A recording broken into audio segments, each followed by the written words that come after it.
Hola a todos y bienvenidos al capítulo número 18. Soy Lucero Aspirós, consultora psicológica, terapeuta holística y alguien que tardó demasiado en aprender a poner límites porque creía que hacerlo era hacerle daño a los demás. Hoy arrancamos con algo que quiero que te resuene. ¿Cuántas veces dijiste que sí cuando querías decir que no? ¿Cuántas veces aguantaste algo que no querías aguantar para no herir a alguien? ¿Cuántas veces te fuiste de una conversación, de una reunión, de una situación sintiéndote vacía o vacío por dentro?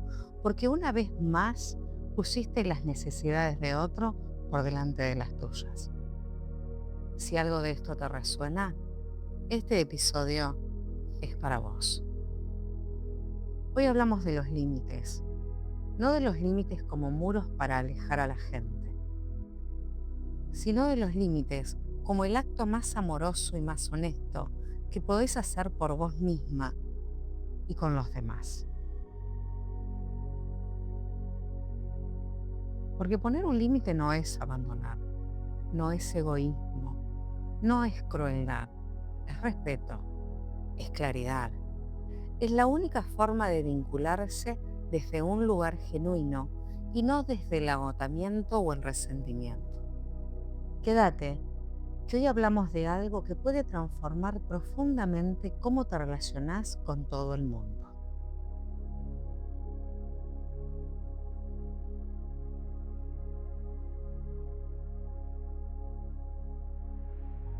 La palabra límite tiene muy mala prensa.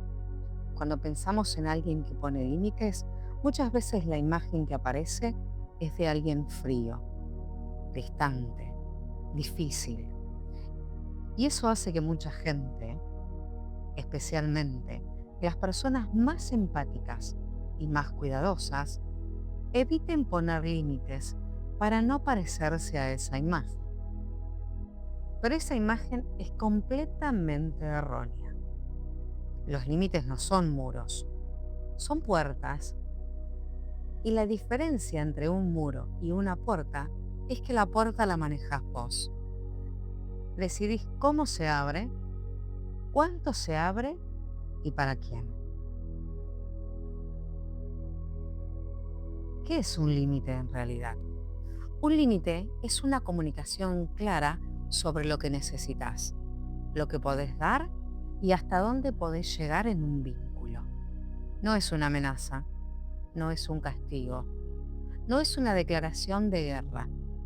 Es información honesta sobre vos misma, que le permite al otro saber cómo relacionarse con vos de una manera que funcione para los dos. Los límites sanos no alejan a las personas que te quieren de verdad. Al contrario, los vínculos con límites claros son más seguros, más honestos y más sostenibles. Porque cuando no hay límites, hay resentimiento. Y el resentimiento sí destruye los vínculos. ¿Por qué nos cuesta tanto poner límites? Hay varias razones y todas tienen que ver con lo que aprendimos sobre el amor y las relaciones. La primera es el miedo a perder la aprobación o el amor. Si creciste en un ambiente donde el afecto era condicional, donde te querían más cuando más complaciente y menos cuando te negabas a algo, aprendiste que decir que no era peligroso, que poner un límite puede costar el cariño de alguien. Y ese aprendizaje se quedó grabado, aunque hoy seas adulto, y ese riesgo ya no es real. La segunda es la culpa. Ponemos un límite y automáticamente aparece la culpa. ¿Lo decepcioné? ¿Soy egoísta? La culpa es el mecanismo que aprendimos para volver a la conformidad cuando no nos atrevemos a salir de ella. La tercera es la confusión entre cuidar y sacrificarse. Nos enseñaron que cuidar a los demás implica sacrificio, que el amor verdadero se demuestra dando todo, sin guardarte nada, y eso es una trampa. Porque una persona que se vacía completamente por otros, eventualmente no tiene nada genuino para dar. Desde el agotamiento, desde la obligación, desde el resentimiento. Y eso no es cuidado, es martirio.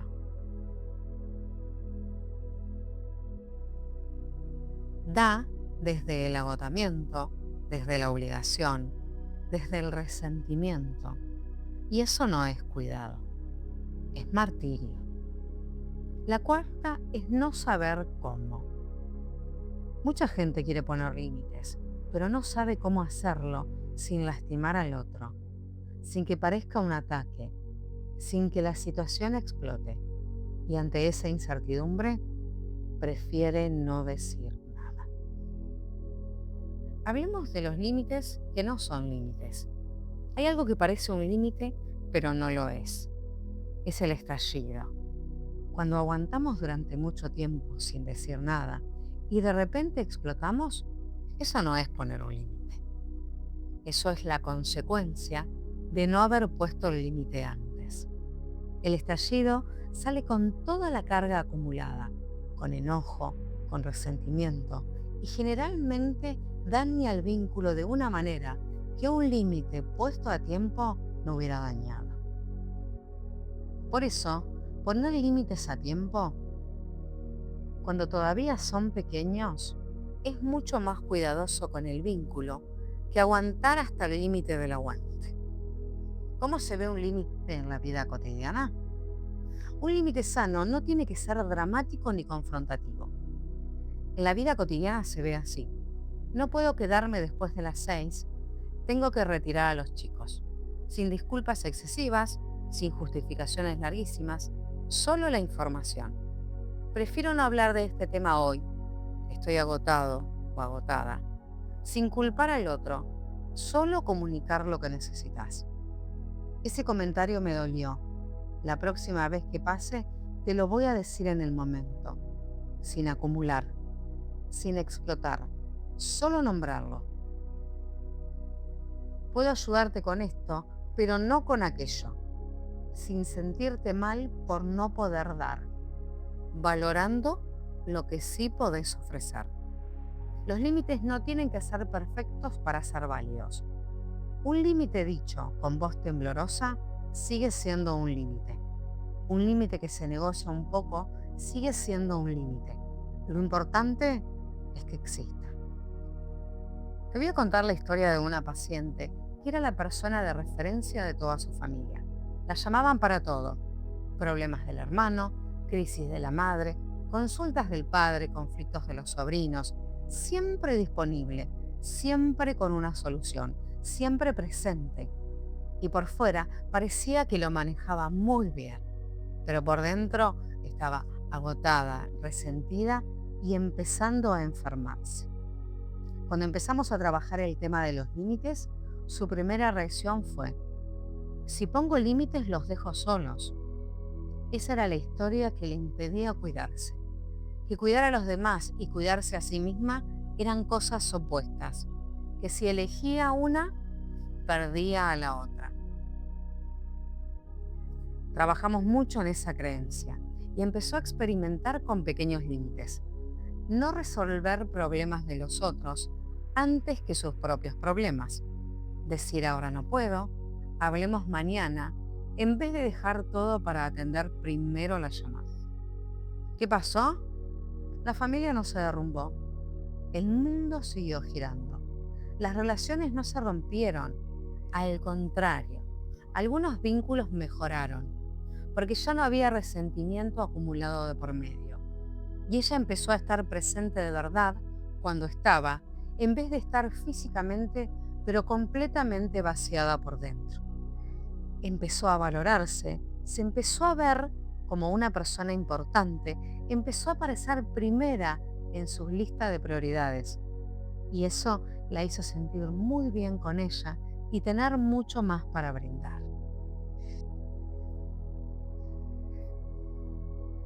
Desde el Reiki, la dificultad para poner límites se relaciona frecuentemente con el chakra del plexo solar, nuestro centro de poder personal, la autoestima, la voluntad y también con el chakra del corazón. Cuando el plexo solar está débil, nos cuesta afirmarnos, decir que no, sostener nuestra posición. Cuando el chakra del corazón tiene heridas, confundimos el amor con la entrega total sin reciprocidad. El trabajo energético sobre estos centros puede completar enormemente el trabajo psicológico y emocional en el proceso de aprender a poner límites. Porque a veces la mente entiende que necesita poner un límite, pero el cuerpo no puede ejecutarlo. El trabajo energético ayuda a alinear esos dos niveles.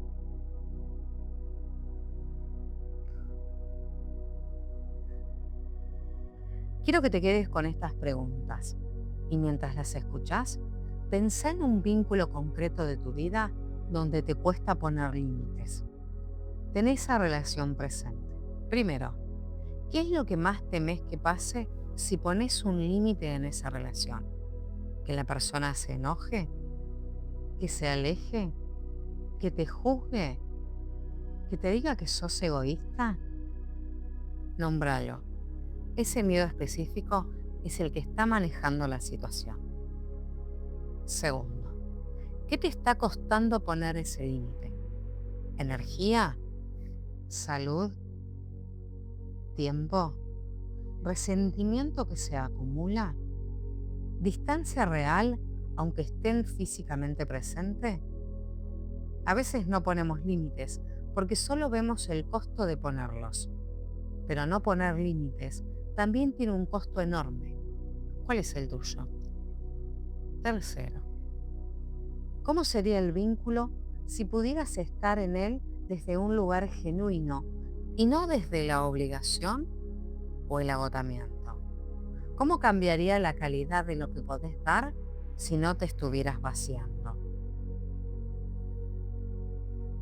Cuarto, ¿hay alguien en tu vida que pone límites de una manera que admirás? ¿Cómo lo hace? ¿Qué podés aprender de esa persona? Hoy te traigo algo muy práctico. Muchas veces el problema no es que no queremos poner límites. El problema es que no sabemos cómo hacerlo sin que parezca un ataque, sin que la situación explote. Así que hoy te doy una fórmula simple para poner límites de manera clara, directa y respetuosa. Yo la llamo la fórmula de los 3 pasos. Observo, siento, necesito. Arranquemos. Observo. Describí la situación concreta sin juzgar, sin interpretar, sin atacar. Solo los hechos. Cuando me llamás después de las 10 de la noche. Cuando me pedís que cambie mis planes de último momento. Cuando me interrumpís mientras estoy hablando. La clave acá es ser específico o específica y no usar generalidades como siempre o nunca. Las generalizaciones ponen al otro a la defensiva y la conversación se va del tema. Siento. Nombra cómo te sentís vos en esa situación. Lo que te hace mal a vos, lo que sentís vos. ¿Me siento agotada? ¿Me siento invadida? ¿Me siento poco valorada? Hablar desde el yo es fundamental porque es irrefutable. El otro puede discutir lo que hizo, no puede discutir lo que vos sentís. Necesito. Expresá lo que necesitas de manera concreta y posible. No una queja, no una acusación. Una necesidad clara. Necesito que respetemos el horario de descanso. Necesito saber con más anticipación si los planes cambian. Necesito que me dejes terminar de hablar. Juntando los 3 pasos, sonaría algo así. Cuando me llamás después de las 10 de la noche, me siento agotada y sin espacio para recuperarme. Necesito que a partir de las 10 no hablemos de temas urgentes, salvo que sea una emergencia real. ¿Ves la diferencia con decir siempre me llamás a cualquier hora y no te importa que necesite descansar? El mensaje es similar, pero el impacto es completamente diferente. Uno genera defensa y el otro genera conversación. Te dejo una práctica para esta semana. Identifica una situación en tu vida donde necesitas poner un límite. Puede ser algo pequeño, no tiene que ser la conversación más difícil de tu vida. Y practica la fórmula en un papel antes de ponerla en persona. Escribila, léela en voz alta, ajustá lo que no suene como vos. Y cuando estés listo o lista, tenela. Una aclaración importante. Los límites no siempre son bien recibidos la primera vez. Algunas personas, especialmente aquellas que estaban acostumbradas a que no los pusieras, se van a resentir. Eso no significa que el límite estuvo mal, significa que está funcionando. Sostenerlo con calma y con firmeza es la parte más importante del proceso. Desde la energía, antes de tener una conversación donde vas a poner un límite, tómate un momento para centrarte. Podés poner las manos en el plexo solar, que es la zona del estómago, y respirar profundamente varias veces. Visualizarte con una luz dorada desde el centro. Y eso te ayuda a conectarte con tu fuerza interna antes de la conversación, en vez de entrar desde el miedo o de la ansiedad.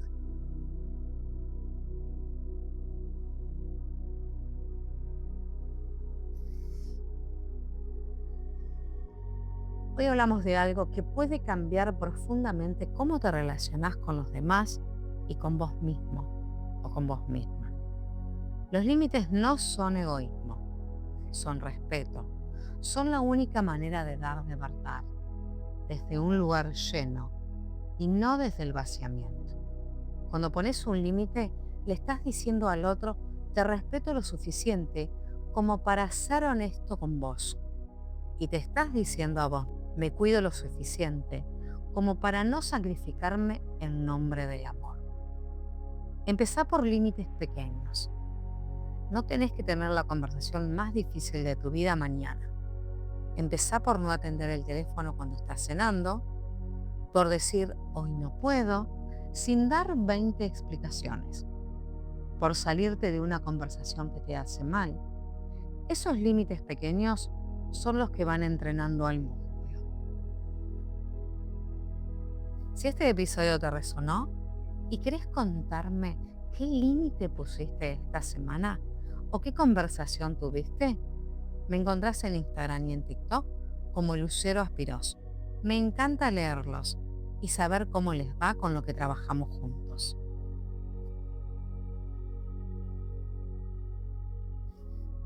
Y la semana que viene te espero con algo que todos vivimos, pero que muy pocos se animan a nombrar. Los números que te acompañan. Vamos a hablar de numerología aplicada a tu vida cotidiana. Lo que tu fecha de nacimiento dice sobre quién sos y cuál es tu camino. No te lo vas a querer perder. Gracias por estar acá. Nos encontramos la semana que viene. No te lo pierdas. A brillar.